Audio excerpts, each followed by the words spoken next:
Bienvenue sur Africa 24 dans cette nouvelle édition du QG Weekend. Voici les titres de l'actualité.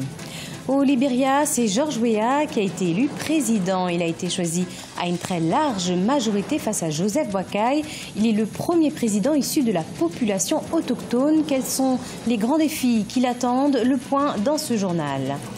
L'Afrique de l'Est est la région la plus performante du continent. Une croissance économique notamment due à la construction de lignes ferroviaires au profit des activités commerciales, de zones franches et autres infrastructures.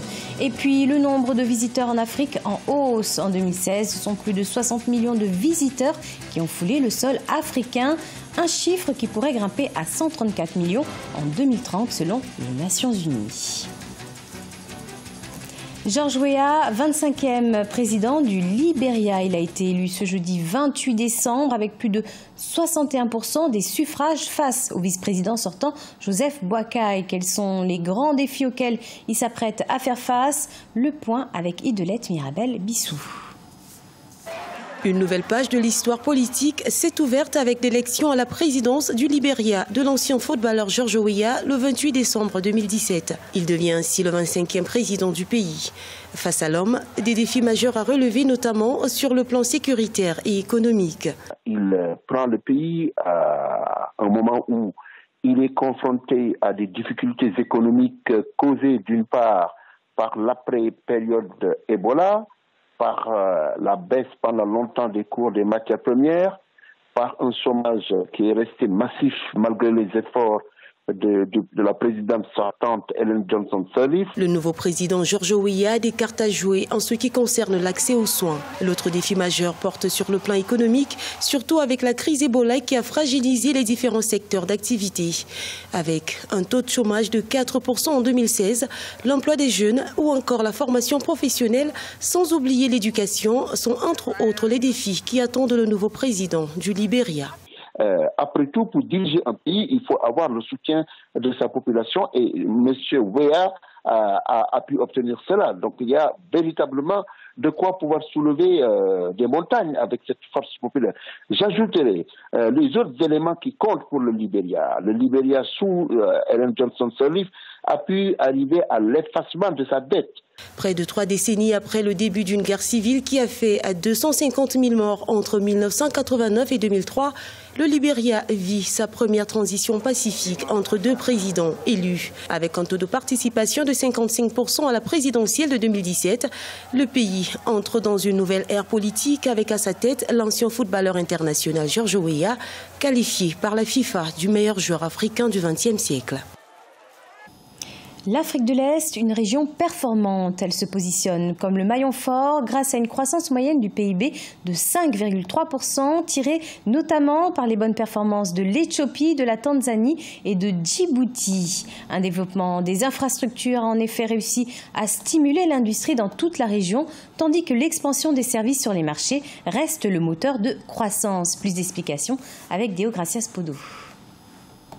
Depuis quelques années, de nombreux pays de la Corne de l'Afrique, à l'instar de Djibouti, poursuivent leur développement économique et social. Des plans d'action sont mis en exécution afin de doper leur croissance économique respective. Entre des ports polyvalents et spécialisés, la construction de lignes ferroviaires au profit des activités commerciales, des zones franches et autres infrastructures, les réalisations sont aujourd'hui nombreuses et inspirent d'autres régions du continent. Dans ce contexte, il va sans dire que l'Afrique pourra également compter sur sa diaspora et ses acteurs du secteur privé. Que ce soit à Djibouti, en Éthiopie et même dans la région du Somaliland, ces derniers apportent un soutien majeur aux initiatives gouvernementales.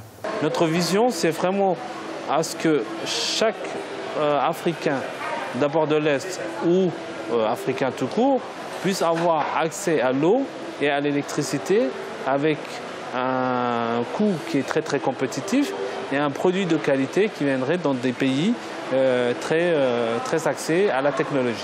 Malgré la crise économique actuelle, la croissance du produit intérieur brut dans l'Est de l'Afrique a été dopée par plusieurs facteurs, notamment l'augmentation de la production de pétrole au Soudan, les exportations de minerais en Éthiopie et en Tanzanie et par d'autres réformes menées à travers la région. Le Kenya est devenu un carrefour commercial. Il va sans dire que dans ce contexte, les efforts de développement seront bien plus importants.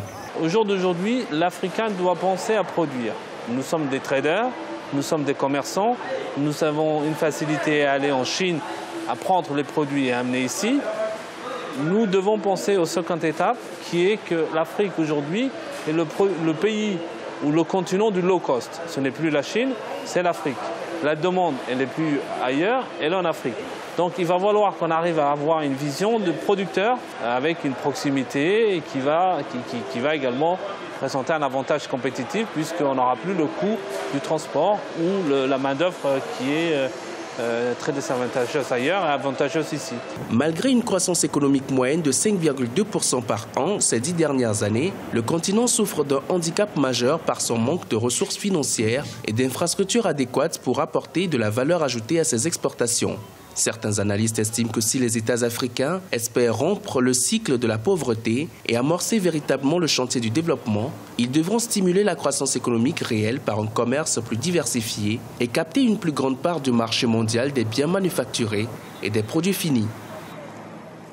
L'Afrique, une destination touristique très prisée en 2017, une confirmation de l'Organisation mondiale du tourisme avec des arrivées en hausse de 8% sur les 10 premiers mois de l'année 2017. Le continent se classe actuellement en deuxième position des régions qui connaissent la plus forte croissance. Les précisions, Siamlo Victoria Sedji. Le continent africain attire de plus en plus de touristes. Selon l'OMT, Organisation mondiale du tourisme, l'Afrique totalise sur les 10 premiers mois de l'année 2017 8% de croissance dans ce secteur. En 2016, le nombre de touristes atteignait déjà 65 millions en dépit des nombreuses menaces d'insécurité. La BAD, Banque africaine de développement, révèle que le tourisme africain représente 4% à l'échelle mondiale, faisant du tourisme un nouveau relais de croissance à fort potentiel, pouvant booster les économies africaines. L'Afrique va porter dans les prochaines années la croissance du monde, et cela dans presque tous les secteurs de développement économique et social. Donc ces chiffres ne font qu'en réalité conforter ces prévisions-là. Mais il est clair aussi que ces chiffres ne sont pas à la hauteur de ce qu'on avait espéré, que ce soit dans le secteur du tourisme ou dans d'autres secteurs, parce que les défis en matière de sécurité, en matière de bonne gouvernance, en matière même d'amélioration du cadre des affaires ne sont pas aujourd'hui à hauteur de souhait. Le tourisme nord-africain est en ligne de mire et tire ce fort rebond avec 13% des arrivées. L'Afrique subsaharienne totalise 5% de croissance. Les pays au sud du continent affichent également un dynamisme notoire. Selon les Nations Unies, d'ici à 2030, 134 millions de touristes fouleront le sol africain. Plus de 11 millions d'emplois seront alors créés. Il faut aller vers l'amélioration des infrastructures dans nos pays pour permettre véritablement le maintien de ce secteur-là dans les priorités de nos différents gouvernements. C'est d'abord de créer dans nos différentes économies un cadre propice à la venue d'abord des touristes dans notre pays, à savoir garantir ne serait-ce que leur sécurité et continuer à améliorer le cadre d'accueil de ces touristes-là. Le tourisme contribue aujourd'hui à hauteur de 8,5% au PIB africain. Selon la Conférence des Nations Unies sur le commerce et le développement, les recettes d'exportation du tourisme ont fortement grimpé ces dernières années, passant de 14 milliards de dollars à près de 47 milliards de dollars. La BAD estime à plus de 20 millions les employés qui font bouger le secteur. Ceci représente 7,1% des emplois en Afrique.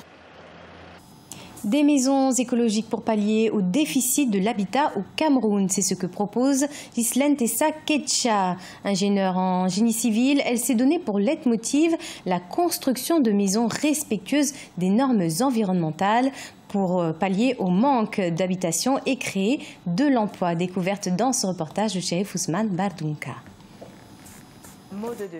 C'est en 2013 que Ghislaine Tessa Ketcha crée le groupe Millennium Immobilier avec pour objectif majeur l'accès au logement pour tous. Face à l'urbanisation galopante en Afrique et les défis qui l'accompagnent, notamment le grossissement des bidonvilles, l'insuffisance des infrastructures de base et les problèmes climatiques, cet ingénieur en génie civil a voulu repenser l'aménagement de nos villes. Grâce à l'utilisation des matériaux locaux, elle propose une architecture qui correspond au contexte africain et qui génère des emplois. Moi, je voulais faire quelque chose qui avait un lien avec ces objectifs du millénaire et donc j'ai appelé Millennium Immobilier avec l'idée que le logement n'était pas seulement de faire un toit au-dessus de la tête des gens, mais être dans un environnement décent permettait aux gens donc de résoudre d'autres problèmes. C'est-à-dire que si vous habitez dans un environnement décent, vous pouvez améliorer votre santé, vous pouvez améliorer l'éducation, vous pouvez réduire la pauvreté. Donc, l'idée, c'était pas seulement de construire des maisons, mais de créer des cadres de vie qui permettaient de résoudre en partie les objectifs du millénaire pour le développement.